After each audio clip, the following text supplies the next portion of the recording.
Et dans son adresse à la nation, le président de la transition, général d'armée Assimi Goïta, a rappelé quelques faits majeurs de l'année 2024.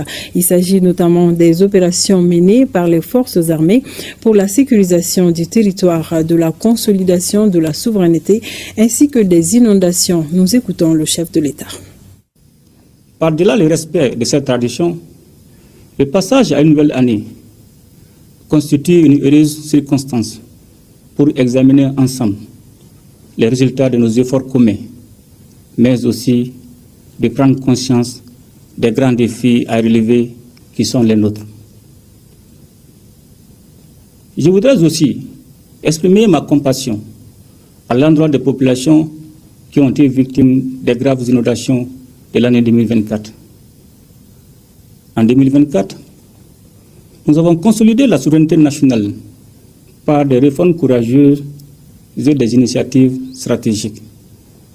En portant un regard sur la vie de notre nation tout au long de l'année qui s'achève, nous pouvons être fiers de ce que nous avons accompli ensemble, malgré les nombreux défis qui se dressaient devant nous. Notre décision politique, appuyée en permanence par le peuple malien, a permis de consolider remarquablement la réforme de notre outil de défense. Les forces armées et de sécurité ont engagé et poursuivi au cours de l'année 2024 de vastes opérations de sécurisation de l'ensemble du territoire, notamment dans la région de Kidal, où des opérations spéciales ont porté un coup décisif à des chefs terroristes dans la localité de Tanzawatin. La coordination des opérations, les réformes ainsi que les partenaires stratégiques seront poursuivis conformément aux orientations politiques.